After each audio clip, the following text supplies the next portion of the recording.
കേരളത്തോടുള്ള കേന്ദ്ര സർക്കാരിന്റെ അവഗണന ചർച്ച ചെയ്യാൻ സർക്കാർ പ്രതിപക്ഷ ചർച്ച നാളെ രാവിലെ 10-ന് മുഖ്യമന്ത്രിയുമായി ഓൺലൈനിൽ നടക്കുന്ന ചർച്ചയിൽ പ്രതിപക്ഷ നേതാവും ഉപനേതാവും പങ്കെടുക്കും.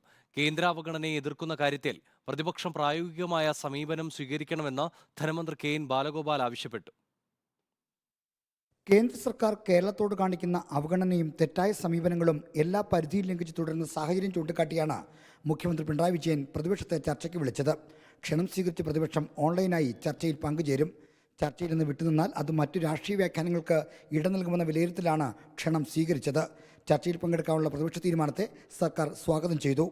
പ്രതിപക്ഷം എന്ന് പറയുന്നത് കേരളത്തിൻ്റെ പൊതു താല്പര്യത്തിന് പ്രതിപക്ഷവും ഭരണപക്ഷവും എന്നുള്ള വ്യത്യാസത്തോടു കൂടി നിൽക്കേണ്ട കാര്യമില്ല. പ്രതിപക്ഷ നേതാവും പ്രതിപക്ഷ ഉപനേതാവും ഇത്തരം കാര്യങ്ങൾ പൊതുവെ പറഞ്ഞിട്ടൊക്കെ ഉണ്ട്. പക്ഷേ പ്രായോഗികമായിട്ട് ആ കാര്യത്തിനകത്ത് കുറച്ചുകൂടി സഹകരിച്ച് കാര്യങ്ങൾ ചെയ്യണം. കാരണം ഇത് കേരളത്തിൻ്റെ ഒരു പ്രശ്നമാണ്, കേരളത്തിലെ എല്ലാവരുടെയും പ്രശ്നമാണ്, കേരളത്തിൻ്റെ ഭാവിയുടെ പ്രശ്നമാണ്. സംസ്ഥാനം നേരിടുന്ന സാമ്പത്തിക പ്രതിസന്ധിയുടെ കാരണം കേന്ദ്ര അവഗണന മാത്രമല്ലെന്നാണ് പ്രതിപക്ഷ നിലപാട്. സർക്കാരിൻ്റെ പാഴ്ചെലവുകളും ധൂർത്തുമാണ് പ്രതിസന്ധി രൂക്ഷമാക്കിയതെന്നാണ് പ്രതിപക്ഷ വിമർശനം. ഇത് ചർച്ചയിൽ ഉന്നയിക്കാൻ തീരുമാനിച്ചിട്ടുണ്ട്. കേന്ദ്രത്തിനെതിരെ ഡൽഹിയിൽ നടത്തുന്ന സമരത്തിലേക്ക് മുഖ്യമന്ത്രി പ്രതിപക്ഷത്തെ ക്ഷണിക്കുമെന്നതാണ് യോഗത്തെ ചുറ്റിപ്പറ്റി വരുന്ന ആകാംക്ഷ. പൊതുസമരത്തിൽ പങ്കുചേരാൻ പ്രതിപക്ഷം തയ്യാറാകുമെന്നതും ആകാംക്ഷയേറ്റുന്നു. റിപ്പോർട്ടർ, തിരുവനന്തപുരം.